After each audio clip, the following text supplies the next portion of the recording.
Hello students, welcome to the lecture on System of Forces. In the previous lecture as well, we talked about the definition of force. So let us see the definition of force again. So what is force? Force is that which changes or tends to change the state of rest or of uniform motion of a body. This is the fundamental effect of a force. Force is a vector quantity and therefore it requires both magnitude and direction to be specified. Force normally is exerted through physical contact between bodies. Some forces like magnetic and gravitational forces do exist without physical contact between bodies. A magnet attracts iron filings which are some distance away, and the earth applies a gravitational force on all bodies near the surface of the earth without physical contact.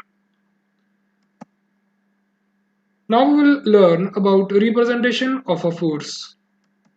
Let us suppose this is the body and we want to represent a force which is acting on this body.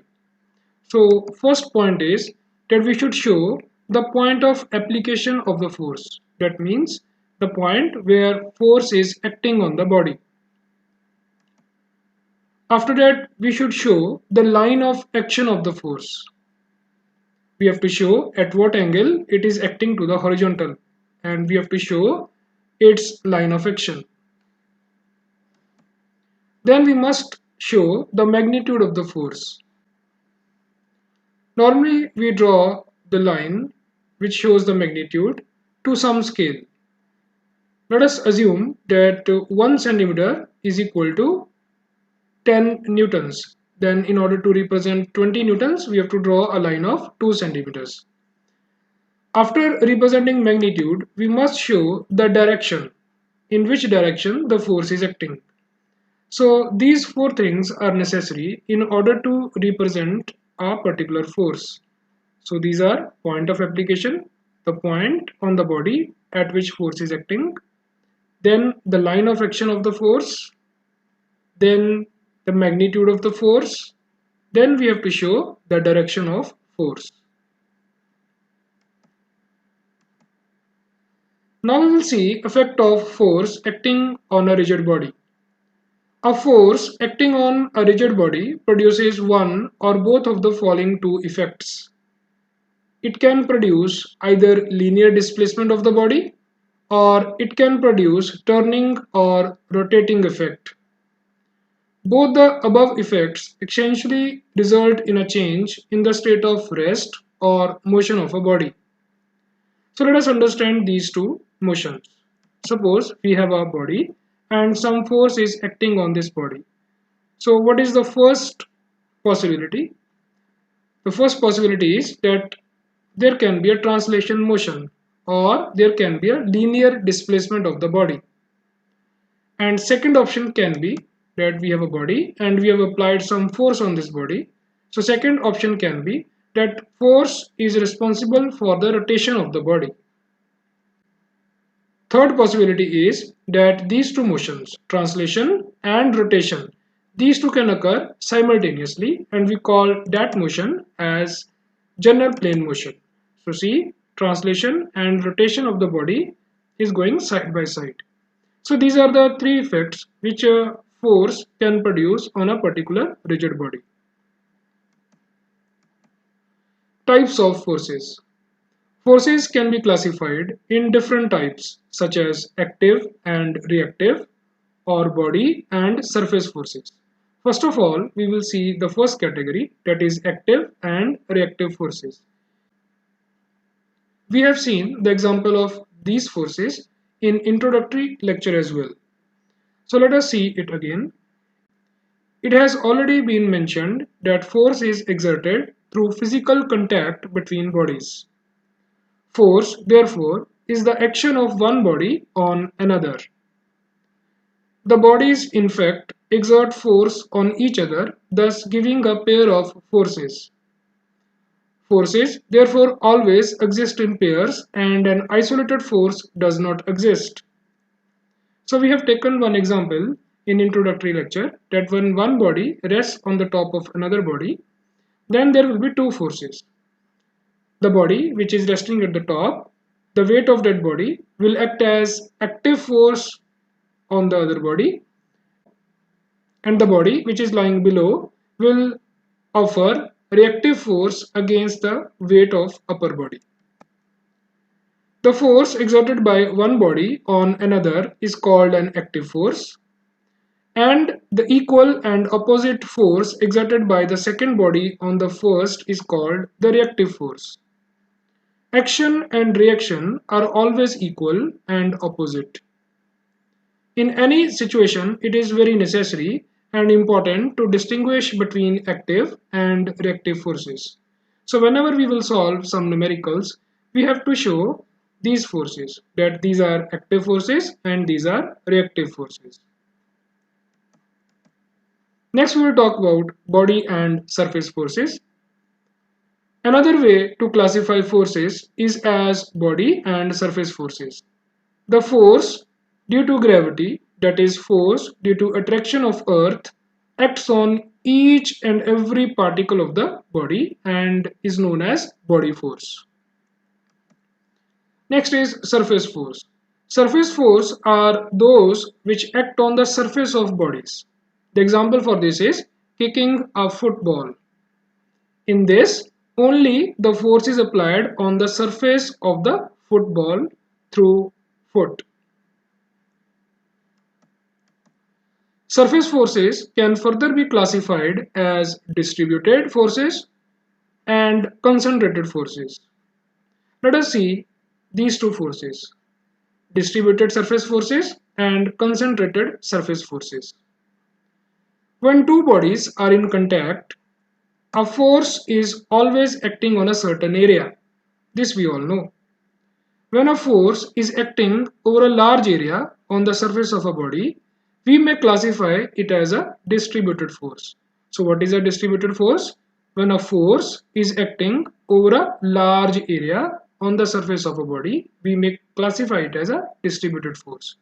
So example for this can be like if we take an eraser and if we press the eraser against the table or the ground, then the surface area can be considered as large and we will say that is a distributed force. Now let us see what are concentrated surface forces. When a relatively large force is acting on a much smaller area, we classify it as a concentrated force. So for this we can take best example as hold your pen in your hand and press the nib of the pen against the wall. Now in that case, the surface which is in contact is very small, but the force applied is very large. So that is the best example for concentrated force. Now we'll talk about force systems. So let us see what are force systems. When a number of forces act on a body or group of bodies, they form a force system. Depending upon the orientation of the forces acting on a body, the system of forces is classified as coplanar force system, non-coplanar force system. So when number of forces are acting on a body or group of bodies, we call those forces as force system. And depending upon the orientation of those forces, we have classified force system into two categories. Two main categories are coplanar force system, non-coplanar force system. Now we'll understand these two one by one. Let us start with coplanar force system. See the name of this category. Coplanar means the plane of all the forces is same. So what is the definition? It consists of a set of forces with their line of action lying in the same plane. Next category is non-coplanar force system. So non-coplanar, it means the forces which are acting on the body, they are in different planes. They are not in same plane. It consists of a set of forces whose lines of action don't lie in the same plane. Now further, these two are classified into concurrent force system, non-concurrent force system.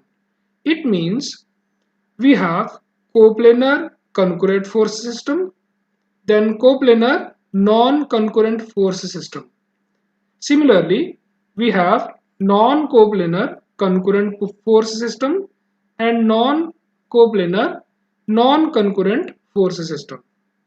So we will see these one by one.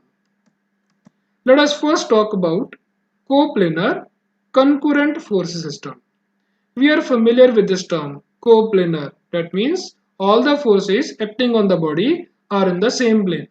But now there is another term in this definition, that is concurrent. So what is the meaning of concurrent? When all the forces are meeting at a common point, we call that system as a concurrent force system. Now over here one example is shown.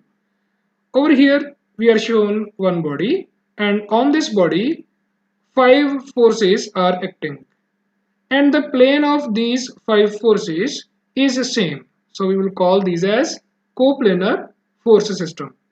But if you will see carefully, we will find that the line of action of all the forces are meeting at a common point.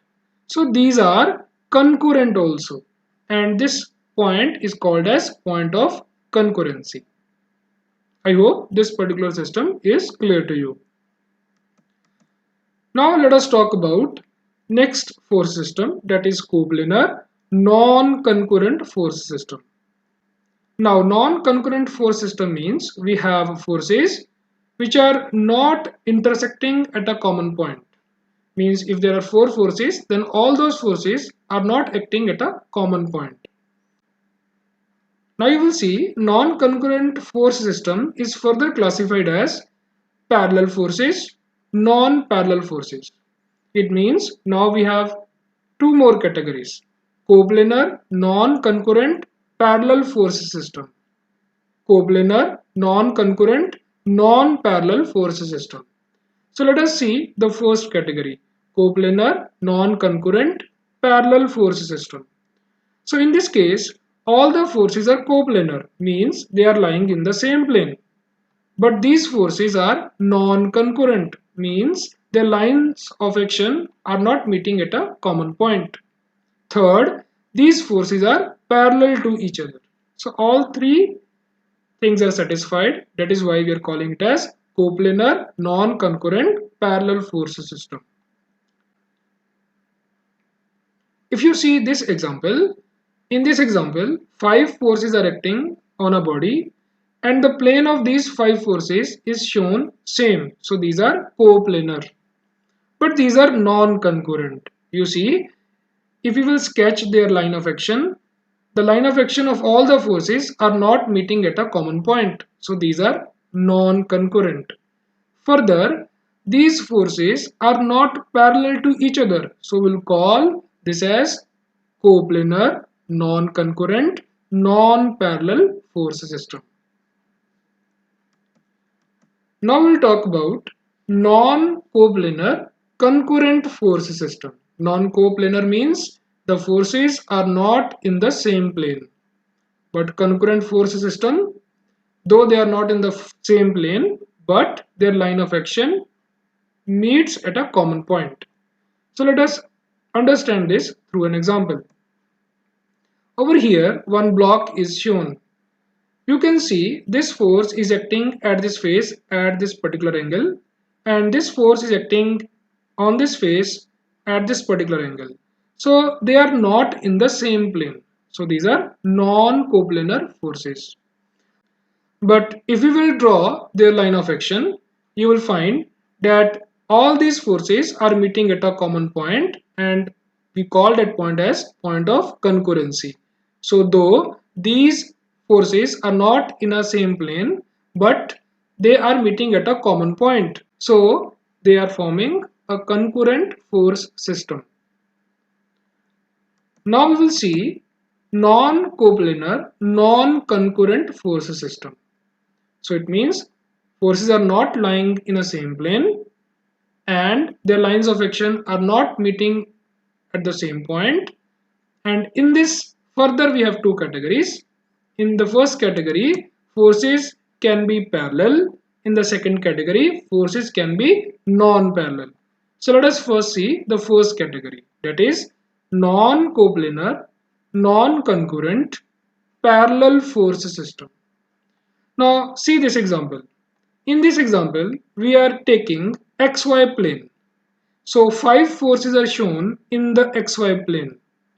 You see, the plane of all these forces are different. So this is acting in this vertical plane. This force is acting in this vertical plane. Similarly, these three forces are acting in different vertical planes. So these are non-coplanar. And when you see their line of action, the line of action is not meeting at a common point. So these are non-concurrent as well. But all these forces are parallel to each other. So we will call this system non-coplanar, non-concurrent, parallel force system. Now see the next example. In this example, you will see that forces are acting in different planes on different faces of this block, and their line of action is also not meeting at a common point. So these are non-coplanar, non-concurrent. But these forces are not parallel to each other. So we'll call this system as non-coplanar, non-concurrent, non-parallel force system. So we have discussed force system and their types. That's all regarding the force system. Now we'll take doubts. Thank you very much.